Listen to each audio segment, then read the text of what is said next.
Le passage d'aujourd'hui est Genèse 37, 12, 22. Lisons-le ensemble. Les frères de Joseph étant allés à Sichem pour faire paître le troupeau de leur père, Israël dit à Joseph, « Tes frères ne font-ils pas paître le troupeau à Sichem? Viens, je veux t'envoyer vers eux. » Et il répondit, « Me voici. » Israël lui dit, « Va, je te prie, et vois si tes frères sont en bonne santé, et si le troupeau est en bon état, et tu m'en rapporteras des nouvelles. » Il l'envoya ainsi de la vallée d'Hébron, et Joseph alla à Sichem. Un homme le rencontra, comme il errait dans les champs. Il le questionna, en disant, « Que cherches-tu » Joseph répondit, « Je cherche mes frères. Dis-moi, je te prie, où ils font paître leur troupeau. » Et l'homme dit, « Ils sont partis d'ici, car je les ai entendus dire, allons à Dothan. » Joseph alla après ses frères, et il les trouva à Dothan.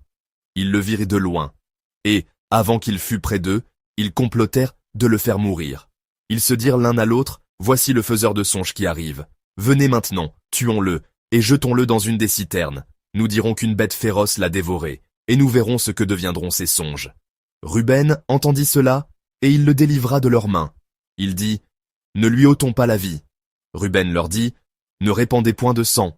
Jetez-le dans cette citerne qui est au désert, et ne mettez pas la main sur lui. » Il avait dessein de le délivrer de leurs mains pour le faire retourner vers son père. Amen. Aujourd'hui, à travers l'histoire de Joseph, nous allons examiner comment Dieu agit providentiellement dans nos vies. Nous verrons en particulier comment la providence de Dieu s'opère lorsque notre situation ne s'améliore pas, malgré nos efforts, pour vivre avec zèle et droiture. Joseph avait 17 ans et vivait auprès de son père, Jacob, bénéficiant de son amour particulier. En tant que fils de Rachel, l'épouse bien-aimée de Jacob, son quotidien n'était pas le même que celui des fils de Léa, l'autre épouse légitime. Le verset 2 du chapitre 37 de la Genèse, que nous avons abordé hier, commence par « Voici la postérité de Jacob », puis précise que Joseph, cet enfant, était auprès des fils de Bila et des fils de Zilpa, femme de son père. Jacob ne l'envoyait donc pas paître les troupeaux avec les fils de Léa, mais avec ceux de Bila et Zilpa, les servantes de ses épouses.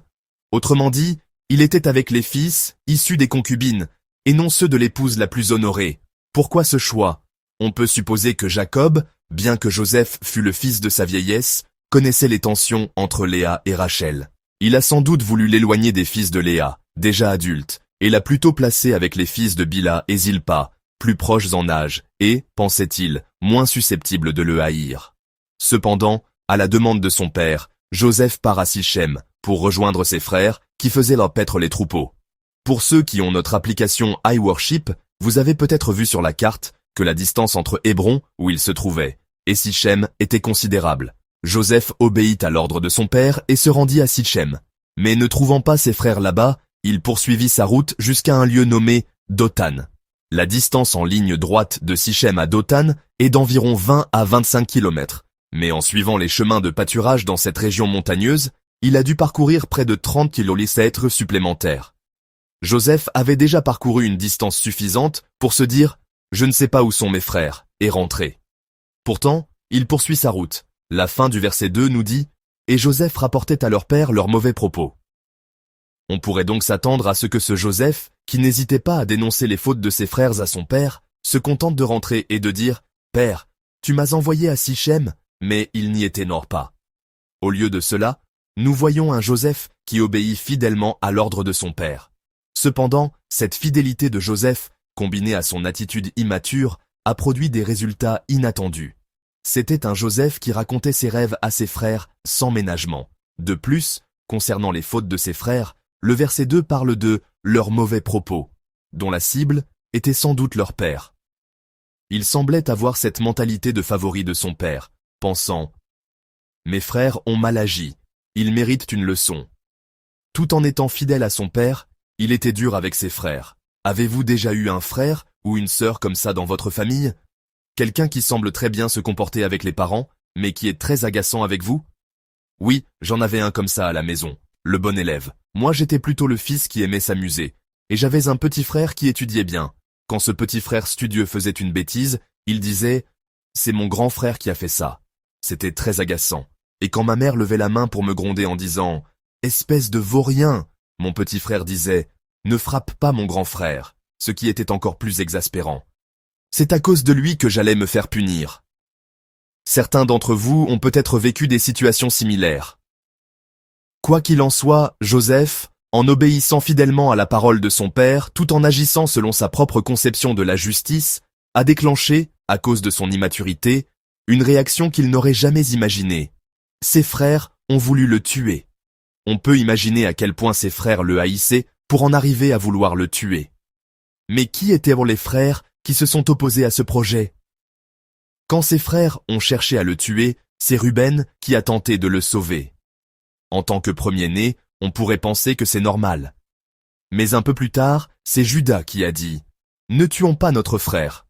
Ce ne sont donc pas les fils de Bilha et de Zilpa, qu'il côtoyait au quotidien, qui ont agi pour le sauver.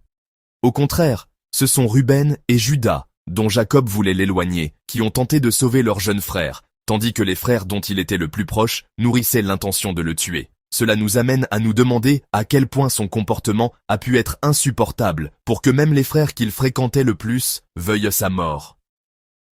Le passage d'aujourd'hui nous fait réfléchir sur le fait que la proximité physique n'est pas le plus important. Ce qui compte vraiment, c'est l'attitude de cœur avec laquelle nous nous traitons les uns les autres. Nous voyons que passer beaucoup de temps ensemble, si les cœurs ne sont pas gagnés, peut engendrer une haine encore plus profonde.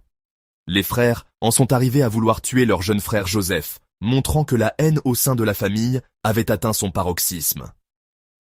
Pourtant, même au milieu de cette crise, Dieu, dans sa providence, protège Joseph. Au milieu de ses frères qui voulèrent le tuer, Dieu a suscité l'intervention de Ruben, qui a dit « Ne portons pas la main sur lui ». Mais cela ne s'arrête pas là. L'intention de Ruben, comme le mentionne le verset 22, était de le ramener à son père. Cependant, Dieu ne s'est pas contenté de lui sauver la vie. Il voulait aussi transformer l'attitude immature de Joseph. C'est pourquoi il a détourné cette main salvatrice pour que Joseph soit vendu comme esclave en Égypte. C'est à travers ce processus que nous pouvons observer la transformation progressive de Joseph. Dieu a transformé sa justice, son zèle et sa diligence, qui étaient mêlés à son immaturité et à une forme d'autosuffisance. Il a fait de Joseph un homme capable de voir au-delà de lui-même. Ainsi, l'attitude immature de Joseph, au début uniquement préoccupé par sa propre droiture et son zèle, fort de l'amour de son père et prompte à dénoncer les fautes de ses frères, a été changée. À travers des blessures plus grandes et des épreuves, il a été amené à réfléchir sur toute sa vie et à discerner plus profondément la providence de Dieu. Ainsi, malgré les torts de ses frères, alors que le Joseph de Genèse 37 aurait pu dire « Vous m'avez fait ceci et cela, et encore cela de mal », il est devenu un Joseph transformé, qui dit à ses frères venus implorer son pardon, comme nous le lisons en Genèse chapitre 45, verset 5. « C'est pour vous sauver la vie que Dieu m'a envoyé devant vous. » En voyant cela, je me souviens des confessions de foi de célèbres pasteurs comme Charles Spurgeon et John Wesley, qui ont développé leur foi durant les grands réveils spirituels en Angleterre. Pour résumer leurs propos, « Repentez-vous de votre justice, de votre zèle. » Qu'est-ce que cela signifie? C'est un appel à nous repentir de notre justice vécue sans Dieu, de notre propre zèle exercé sans Dieu. À mes propres yeux, je peux sembler juste. Je peux penser que je vis ma vie avec le plus grand zèle. Mais si la justice de Dieu et la volonté de Dieu n'y sont pas, alors cette justice et ce zèle sont vains. John Wesley et Charles Spurgeon nous exhortent à nous repentir de notre propre justice et de notre propre zèle, qui, parce qu'ils sont dépourvus de Dieu, peuvent nous amener à blesser, juger et condamner les autres. Dans nos vies, nous rencontrons parfois des difficultés. En y réfléchissant, certains d'entre vous se demandent peut-être « Je m'efforce d'obéir à la parole de Dieu et je fais de mon mieux. Alors pourquoi ai-je de telles difficultés? Pourquoi les problèmes de ma vie ne se résolvent-ils pas? Je suis assidu au culte et à la prière, alors quel est-ce le problème? Peut-être Dieu désire-t-il transformer mon zèle et ma justice propre en une attitude vraiment mûre. Tout comme Dieu a fait mûrir Joseph pour qu'il devienne l'homme qu'il voulait, le transformant d'un jeune homme juste et zélé en un Joseph encore plus grand, Dieu, dans nos vies, nous transforme parfois à travers sa providence en un serviteur ou une servante de Dieu d'une stature spirituelle plus élevée, que nous n'aurions pas pu imaginer. Je prie pour que nous puissions tous nous souvenir qu'il existe un plan de Dieu qui transcende ce que nous pouvons prévoir, et que nous puissions continuer notre marche de foi.